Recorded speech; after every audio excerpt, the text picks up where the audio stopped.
Mi nombre es Ricardo Herrera. Tengo 62 años. Y por casi 3 décadas fui director financiero de Industrias del Bajío, una de las empresas manufactureras más grandes de Guadalajara. 30 años dedicando mi vida a hojas de cálculo, análisis de riesgo y decisiones que movían millones de pesos. Pero mi verdadera pasión siempre fue mi familia. Lucía, mi esposa, y nuestros hijos Bruno y Mónica eran el centro de mi existencia. Cada bono que recibía, cada aumento de salario, todo lo pensaba primero en ellos. Cuando Bruno quiso hacer su maestría en el Tecnológico de Monterrey, pagué los 800,000 pesos sin dudarlo.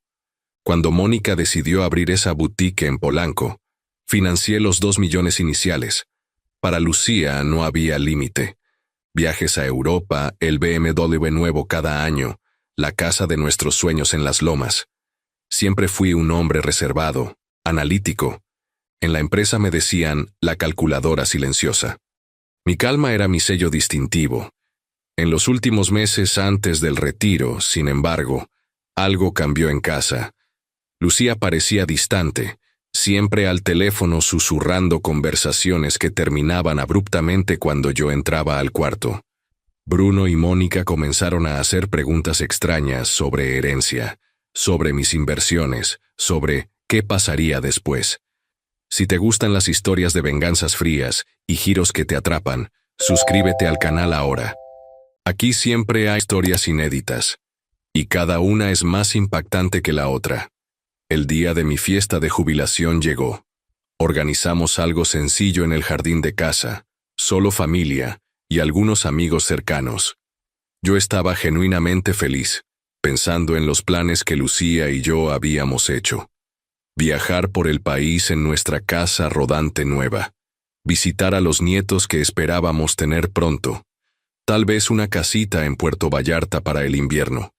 Fue en medio de la fiesta que todo se desplomó. Lucía se acercó a mí con una sonrisa que no llegaba a los ojos. Cargaba un sobre Manila en las manos. «Ricardo», me dijo, su voz fría como el aire acondicionado en pleno agosto. «Tengo un regalo de jubilación para ti». Abrí el sobre. Papeles de divorcio. Mi visión se nubló por un momento. Leí las primeras líneas. Diferencias irreconciliables. División de bienes. Pensión alimenticia. Lucía se inclinó y me susurró al oído. «No quiero cuidar a un viejo jubilado, Ricardo. Tú entiendes, ¿verdad?» La miré, después a nuestros invitados. Fue entonces que lo vi. Un hombre que no reconocía estaba parado cerca del portón, observando la escena con una sonrisa presumida. Mis ojos se volvieron hacia Bruno y Mónica. No parecían sorprendidos. De hecho, intercambiaban miradas entre ellos, como si compartieran un secreto. «Ustedes lo sabían», fue todo lo que logré decir. Bruno se encogió de hombros. «Papá, tienes que entender nuestra posición. Mamá merece ser feliz y nosotros, bueno, necesitamos pensar en el futuro también». Mónica asintió. «Tus inversiones, la empresa, todo eso, es mucho para administrar. Tal vez sea mejor dejarlo en manos de quien entiende mejor».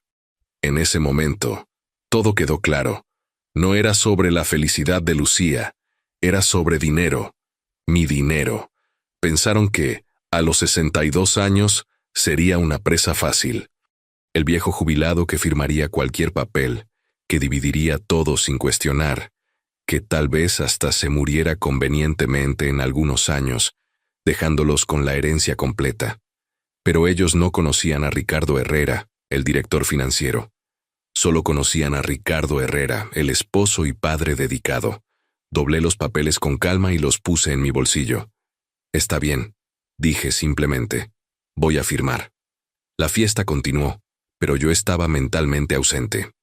Observé a Lucía riéndose con el hombre extraño. Vi a mis hijos susurrando entre ellos, probablemente dividiendo mi fortuna antes de que yo siquiera firmara los papeles.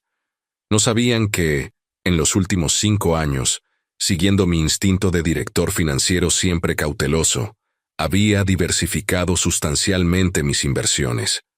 Cuentas en el extranjero, fondos de inversión a otros nombres, acciones en empresas que ni soñaban que existían. 3 días después, firmé los papeles de divorcio. Dividí los bienes visibles exactamente como determinaba la ley mexicana. Lucía se quedó con la casa, la mitad de las cuentas conjuntas, la pensión alimenticia estándar. Los hijos recibieron algunas acciones de la empresa y acceso a un fondo que había creado años antes. Pensaron que se habían ganado la lotería. No sabían que acababan de perder el juego. Al día siguiente de firmar los papeles, hice algo que nadie esperaba. Desaparecí. No literalmente, claro. Pero para Lucía, Bruno y Mónica, fue como si me hubiera evaporado de la faz de la tierra. Cancelé mi teléfono, cerré mis cuentas de redes sociales y me mudé a una pequeña cabaña que compré a las prisas en el interior de Chihuahua, cerca de Creil. Una propiedad de 4 hectáreas en medio de la nada, sin vecinos curiosos, sin preguntas. Trataron de contactarme, por supuesto. En los primeros días, mi teléfono anterior sonaba constantemente. Mensajes desesperados de Lucía. Ricardo, necesitamos platicar sobre los detalles de la pensión. Bruno dejaba recados. Papá, ¿dónde estás? Tenemos algunas preguntas sobre los fondos de la empresa. Mónica era más directa. Papá, esto es ridículo. No puedes simplemente desaparecer. Pero sí podía. E hice exactamente eso. Verano, otoño, invierno. Las estaciones pasaron en silencio absoluto. Mientras ellos buscaban a Ricardo Herrera, el hombre herido y traicionado, yo me estaba transformando en algo completamente diferente. Mi experiencia como director financiero no había desaparecido con el divorcio. De hecho, por primera vez en décadas, podía aplicarla completamente para mi propio beneficio. Monté una pequeña oficina en la cabaña, 3 monitores, conexión de fibra óptica satelital y todas las herramientas que un inversionista profesional necesitaba. Comencé pequeño: trading diario, análisis de mercados emergentes, inversiones en startups tecnológicas. Mi ventaja era obvia: 30 años leyendo estados financieros, identificando empresas sólidas y separando el trigo de la paja. En 6 meses, había duplicado mi capital inicial. En 1 año, lo había triplicado. Las criptomonedas estaban en alza en esa época, y mi análisis conservador me mantuvo lejos de las trampas que destruyeron a tantos inversionistas amateur. Mientras otros perdían todo en meme coins, yo construía posiciones sólidas en empresas blockchain con fundamentos reales. Pero el dinero era solo una parte de la ecuación. El verdadero proyecto era Ricardo Herrera 2.0. Comencé a cuidar mi salud de forma seria. Gimnasio todas las mañanas, caminatas por los senderos de Chihuahua, alimentación balanceada. A los 63 años, estaba en mejor forma que a los 50. Dejé crecer la barba, compré ropa que realmente me gustaba en lugar de esos trajes corporativos que usé por décadas. Aprendí a tocar guitarra, algo que siempre quise hacer pero nunca tuve tiempo. Y fue en una de esas caminatas matutinas que conocí a Clara. Ella dirigía una pequeña librería en Creil, una mujer de 52 años con cabello gris natural y una sonrisa que iluminaba cualquier ambiente. Divorciada también, sin hijos, pero con una pasión genuina por la vida que no había visto en años. Nuestra primera conversación duró 3 horas, hablando sobre libros, viajes, sueños que habíamos abandonado en el camino. «Tienes una energía interesante», me dijo en nuestra tercera cita. «Pareces alguien que pasó por algo difícil pero salió más fuerte del otro lado». No se equivocaba. Clara y yo nos casamos en un pequeño juzgado de Creil después de 8 meses de noviazgo. Nada extravagante, solo nosotros dos testigos, y la certeza de que habíamos encontrado algo real. 6 meses después, adoptamos a Sofía, una niña de 8 años cuyos padres biológicos habían perdido la custodia por negligencia.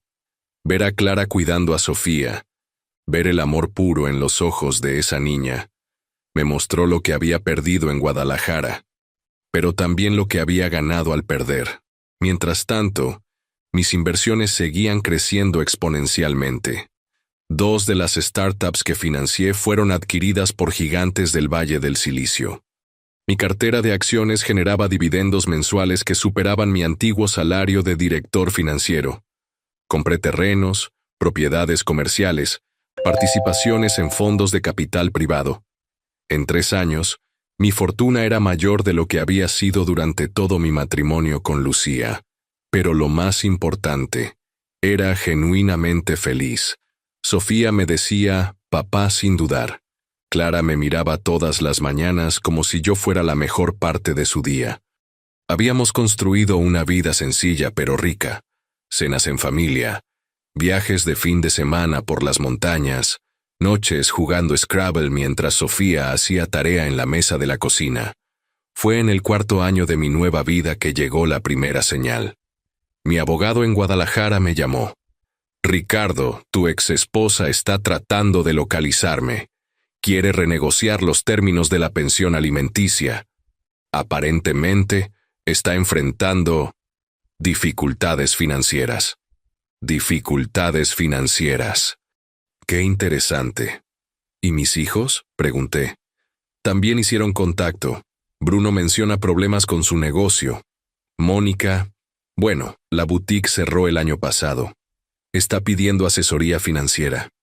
Sonreí por primera vez en 4 años al pensar en mi antigua familia. Doctor Pérez, le dije a mi abogado, por favor infórmeles que Ricardo Herrera no desea ser contactado. Si insisten, usted tiene autorización para tomar las medidas legales apropiadas para garantizar mi privacidad. Entendido. Pero Ricardo, parecen genuinamente desesperados. Lo sé, respondí con calma. Es exactamente como lo planeé. Era hora de que la fase final de mi plan entrara en acción. Me habían descartado porque pensaron que ya no tenía valor. Ahora descubrirían exactamente cuánto valía y cuánto costaba perderme. Los meses siguientes trajeron una sinfonía de desesperación que observaba a la distancia, como un maestro viendo su composición más compleja siendo ejecutada perfectamente. Mi abogado, Dr. Pérez, se convirtió en mi fuente de información sobre el colapso de mi antigua familia. Ricardo, me llamó una mañana de invierno. Necesito actualizarte sobre la situación en Guadalajara. Tu exesposa Lucía está en serias dificultades. Aparentemente, el otro hombre, Marco, descubrí que se llamaba, había revelado su verdadera naturaleza algunos meses después de mi desaparición. No era el empresario exitoso que fingía ser. En realidad, Marco era un estafador profesional que había identificado a Lucía como una marca fácil, una mujer recién divorciada con acceso a una cantidad sustancial de dinero. La convenció de invertir en su empresa de importación ficticia. 4 millones de pesos de la división de bienes, más 1 millón que había sacado del fondo de emergencia que le dejé. Cuando Marco desapareció con el dinero, Lucía descubrió que la empresa ni siquiera existía legalmente. Los documentos estaban falsificados, la oficina era rentada por mes, y Marco Jiménez ni era su nombre real. Está viviendo en un departamento de una recámara en Tlaquepaque ahora, continuó Pérez. Perdió la casa en Las Lomas. No podía pagar la hipoteca sin tu pensión alimenticia complementaria. Ah, sí, la pensión alimenticia. Otro aspecto de mi planeación cuidadosa. Cuando firmé los papeles del divorcio, mi ingreso oficial era solo mi salario base de Industrias del Bajío. Todas mis inversiones más sustanciales estaban estructuradas a través de holdings y fideicomisos, que no se consideraban ingresos regulares. Eso significaba que mi pensión alimenticia se calculó sobre una base mucho menor de lo que Lucía esperaba. Había planeado vivir cómodamente con los 25,000 pesos mensuales que estaba obligado a pagar, más los rendimientos de las inversiones que había ganado en el divorcio. Pero las inversiones que recibió eran precisamente aquellas que sabía que estaban a punto de devaluarse. Acciones de Industrias del Bajío, por ejemplo. Sabía que la empresa enfrentaba problemas de competitividad que se harían públicos solo meses después de mi divorcio. Las acciones perdieron 60% de su valor en el primer año. Las otras inversiones que dejé para división eran igualmente problemáticas, Fondos de alto riesgo que parecían sólidos en la superficie, pero que sabía estaban inflados artificialmente. ¿Y mis hijos?, pregunté. Pérez suspiró. Bruno invirtió fuertemente en una startup de criptomonedas que prometía revolucionar los pagos digitales. Puso casi todo, el dinero de la división de bienes, un préstamo contra su casa, hasta el fondo universitario de sus propios hijos. La empresa era un esquema Ponzi. Perdió 8 millones de pesos. Bruno siempre fue impulsivo. Incluso cuando era niño, quería los resultados más rápidos, los atajos más obvios. Traté de enseñarle sobre paciencia y análisis cuidadoso, pero siempre prefirió confiar en su propio instinto sobre educación financiera sólida. Ahora ese instinto le había costado el futuro de su propia familia. ¿Y Mónica? La boutique quebró el año pasado. Aparentemente expandió muy rápidamente. Abrió 2 tiendas adicionales sin capital suficiente para sostener el crecimiento. Cuando llegó la pandemia, estaba pagando renta de 3 ubicaciones premium en Polanco, sin ingresos suficientes para cubrir los costos. Tiene deudas de aproximadamente 4 millones de pesos. Mónica, mi hija que siempre quiso todo de lo mejor y más caro. Había financiado su primera boutique precisamente porque sabía que no tenía el temperamento para construir un negocio sustentable. Solo veía el glamour de ser empresaria, no los números brutales que determinan el éxito o quiebra en el mercado retail. Están buscándote con más urgencia ahora, continuó Pérez.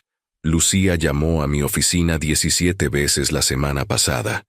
Bruno envió una carta de 3 páginas explicando su situación y suplicando por una conversación. Mónica.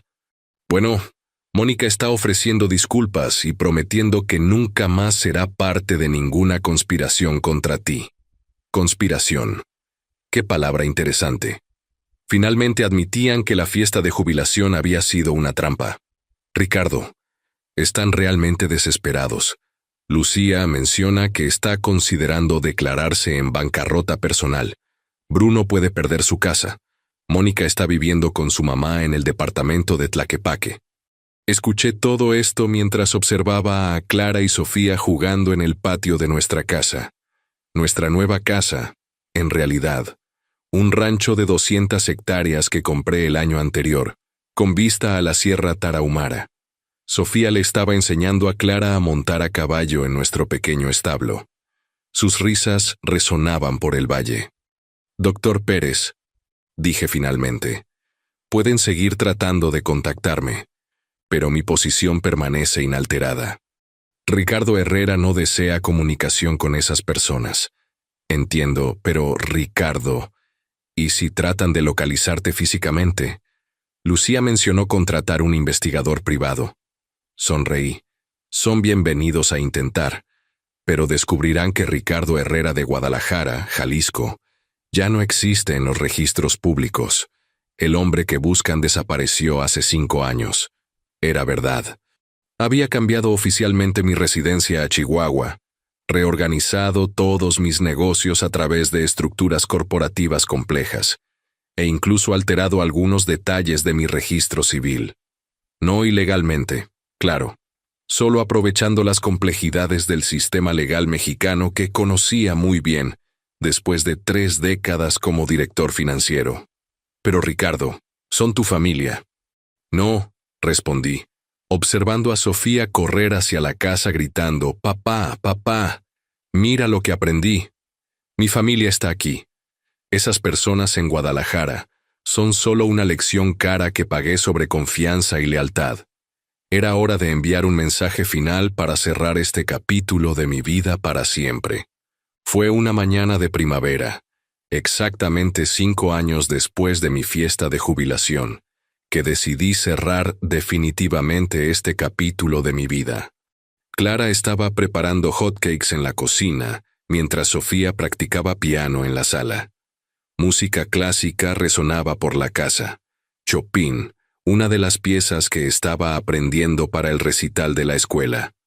Observaba esta escena doméstica perfecta cuando sonó mi teléfono.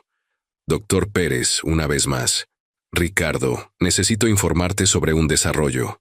Lucía está en el hospital. Mi primera reacción fue nada, ni enojo, ni satisfacción, ni preocupación.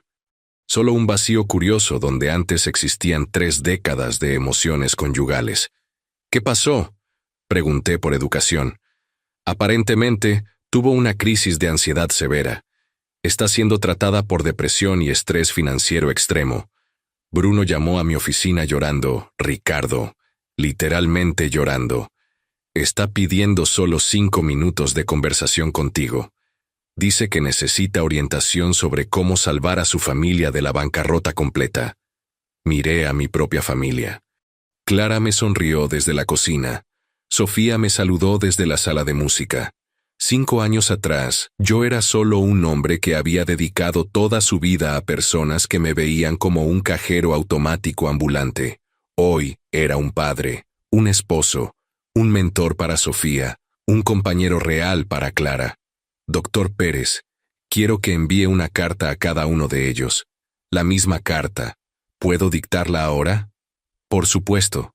Respiré profundo. Queridos Lucía, Bruno y Mónica, el hombre que descartaron hace 5 años ya no existe. Lo que quedó no olvidó. Me juzgaron como un viejo jubilado sin valor. Descubrieron ahora cuánto costó ese error de cálculo. No habrá segunda oportunidad. No habrá reconciliación, no habrá rescate financiero. Ustedes tomaron sus decisiones basadas en avaricia y conveniencia. Ahora vivan con las consecuencias. Atentamente, Ricardo Herrera.